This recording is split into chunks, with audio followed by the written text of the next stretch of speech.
Olá, sejam muito bem-vindos ao meu canal. Meu nome é Stephanie Cunha e esse canal é dedicado para você que gosta muito de história ou você que até não gosta muito não, mas eu vou provar que história pode sim ser legal. E como prometido, eu vou fazer uma série de vídeos para ajudar o pessoal que vai fazer o Enem. E no vídeo de hoje nós vamos falar de 10 fatos históricos que estão fazendo aniversário neste ano de 2018. Por que a gente está falando sobre isso? Porque o Enem, os elaboradores do Enem, eles gostam muito de pegar fatos históricos, eventos históricos que completam mais um ano no ano da aplicação da prova. Então, para ficar como dica para você que vai fazer o Enem, para você dar uma atenção especial a esses fatos históricos, eu separei 10 para você e vou falar um pouquinho de cada um deles. Se você está interessado, não esquece, antes de mais nada, deixa o like. Se tem alguma dúvida, deixa nos comentários, se inscreve no canal, ativa o sininho para receber as notificações e pausa, que lá vem história. O primeiro fato histórico que eu gostaria de chamar a atenção é o nascimento de Karl Marx, em 1818.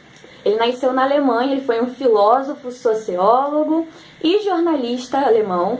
E ele é de grande importância porque suas principais obras, como o Manifesto Comunista e O Capital, elaboraram teorias que são muito importantes para a compreensão da história e para a compreensão da sociologia. Então ele provavelmente vai ser cobrado, ele sempre é cobrado, mas talvez tenha uma questão específica sobre ele, em matérias como história, geografia, sociologia, filosofia, todas elas podem cobrar alguma coisa sobre o Marx. E as principais teorias dele é do materialismo histórico, da luta de classes, da alienação, da mais-valia e entre outros. Então, se você já estudou sobre Marx, pega essas anotações antigas, dá uma revisada. Se você nunca estudou, vai na internet, baixa um resuminho bem simples, mas não deixa de revisar sobre ele, porque muito provavelmente vai cair uma questão sobre. O segundo fato que eu gostaria de chamar a atenção é para o fim da Primeira Guerra Mundial, ou a Primeira Grande Guerra. Essa Primeira Grande Guerra, ela ocorreu entre 1914 a 1918.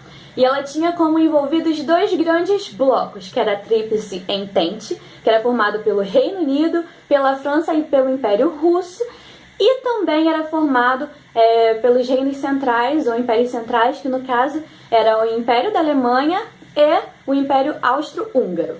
Essa grande guerra durou 4 anos e ela foi centrada na Europa. E ela chega ao fim com o Tratado de Versalhes, que é assinado em 1919. Você pode estar se perguntando assim, mas Stephanie, não está completando aniversário no ano de 2018? Então como você está falando que ela chega ao fim em 1919? É isso mesmo, porque o tratado que estabelece o ponto final nessa guerra é em 1919. Só que isso é uma continuação do armistício proposto no ano anterior, ou seja, a trégua já ocorreu no ano anterior e foi posto um ponto final com o Tratado de Versalhes em 1919. O terceiro fato histórico que eu gostaria de chamar a atenção é o nascimento de Nelson Mandela. Faz 100 anos desde o nascimento dele, ele nasceu em 1919. Quem foi o Nelson Mandela e por que ele é tão importante? Ele foi muito importante porque ele foi um grande ativista nas causas raciais na África. Ele lutou duramente contra o Apartheid, que era um regime de segregação racial que ocorreu na África. E ele ganhou inclusive o Nobel da Paz em 1993. E uma dica que eu deixo para você é você pesquisar um pouco das frases que ele falou, porque elas são muito boas para colocar na redação. Então, dá uma conferidazinha, dá uma pesquisada também sobre o que foi Apartheid certinho, faz um resuminho, beleza? O quarto fato que eu gostaria de chamar a atenção é o assassinato de Martin Luther King. Quem foi ele? Ele foi um importante ativista das questões raciais nos Estados Unidos. Ele inclusive ganhou o Nobel da Paz em 1963 com o discurso dele I Have a Dream, feito na marcha sobre Washington.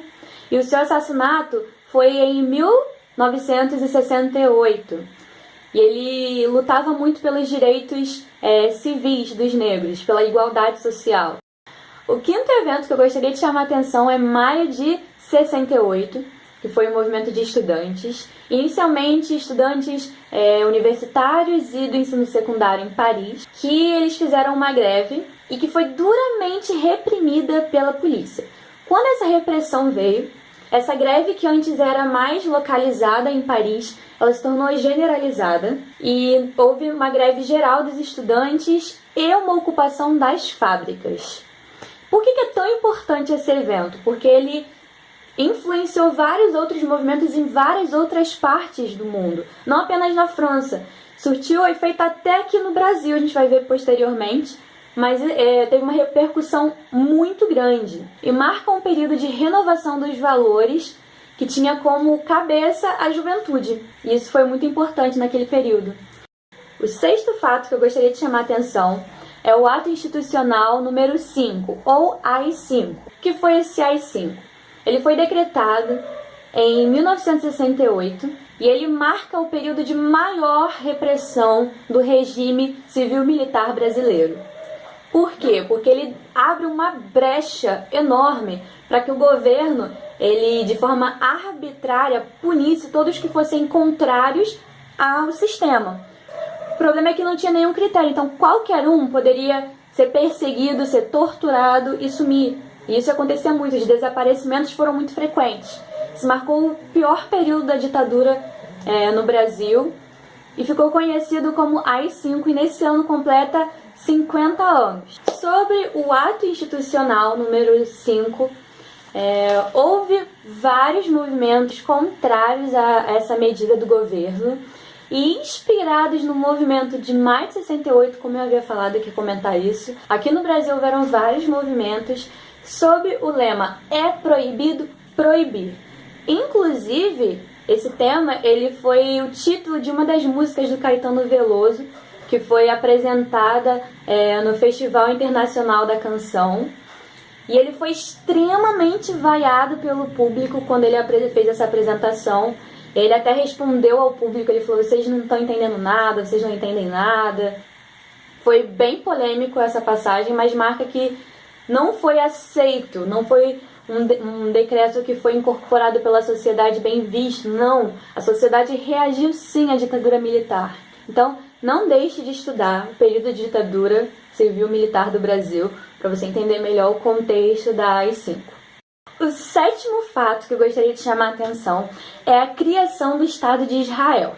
Para a gente entender o contexto da criação do Estado de Israel, a gente precisa entender que antes disso houve uma diáspora judaica ao longo dos séculos, que foi a saída desses judeus, uma saída forçada. Eles foram expulsos da terra deles e eles foram dispersos pelo mundo.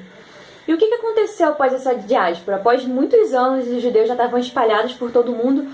Houve um movimento de sionismo que marcou o retorno desses judeus para Israel. Foi um movimento inicialmente de caráter religioso, isso no século XIX, mas que mobilizou os judeus para retornarem para essa localidade. O problema é que, quando eles saíram, aquela terra não ficou sem ninguém, ela foi ocupada pelos árabes.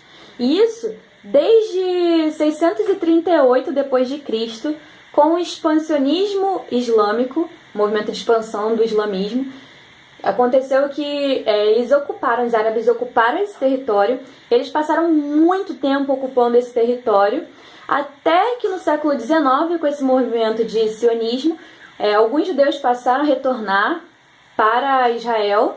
Só em 1918 é que essa vinda dos judeus, esse retorno dos judeus se tornou mais generalizado, tomou um impulso maior.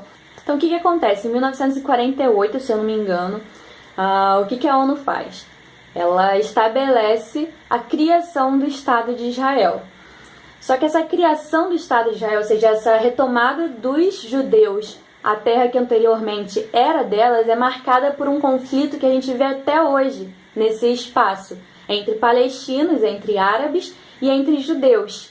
E essa opção da ONU de criar esse Estado de Israel não é algo imparcial, não é algo qualquer, tem todo um discurso político que está por trás que muitas vezes a gente não toma conhecimento. Mas para você que vai fazer o Enem, tudo que você precisa saber é que é uma área de conflito, e que isso foi estabelecido pela ONU, a criação desse Estado de Israel, que é muito importante você pelo menos ter uma ideia geral do que foi essa criação. O oitavo fato histórico que eu gostaria de chamar a atenção é a ofensiva do Tet. O que foi isso? Foi um ataque em 3 fases lançada pelos norte-vietnamitas contra os estadunidenses e os sul-vietnamitas. E isso ocorreu em 30 de janeiro de 1968. Um ano tumultuado esse, hein? Bastante coisa aconteceu em 1968. E ele ocorre no contexto da Guerra do Vietnã. Então, para você entender melhor sobre isso, vá nas suas anotações sobre o que foi a Guerra do Vietnã, pesquisa, dá uma lida, porque muito provavelmente vai ter uma questão sobre isso no Enem. O nono fato histórico que eu gostaria de chamar a atenção é a missão Apollo 8. E o que foi essa missão Apollo 8? Foi a primeira missão tripulada mandada à órbita da Lua. Isso foi feito pelos Estados Unidos no contexto de corrida espacial na Guerra Fria. Então, como que foi isso mais ou menos? Os Estados Unidos ficaram sabendo pela inteligência deles que a União Soviética estava prestes a mandar uma missão tripulada à Lua. Eles não iam deixar que isso acontecesse, eles não poderiam fazer isso primeiro. Então eles tomaram a dianteira e mandaram a missão que ia, na verdade, esse Apollo 8, inicialmente era para ele orbitar apenas a Terra. Mas por causa desse boato que eles ficaram sabendo, eles mandaram para a Lua. E tudo isso no contexto da Guerra Fria. Então estude a Guerra Fria para entender melhor o que foi o Apollo 8. 10º fato histórico que eu gostaria de chamar a atenção, é muito importante para a nossa sociedade brasileira, que foi a abolição da escravidão, que ocorreu em 13 de maio de 1888, que foi, na verdade, decretado pela Lei Áurea, assinado pela Princesa Isabel. O Brasil ele foi o último país a abolir a escravidão, e essa abolição ela não previa nenhum tipo de assistência aos libertos. Então a integração deles à sociedade foi muito comprometida, foi muito difícil, foi complexa. E até hoje a gente carrega as marcas da escravidão na nossa sociedade, que é extremamente preconceituosa, que é extremamente racista e muito desigual.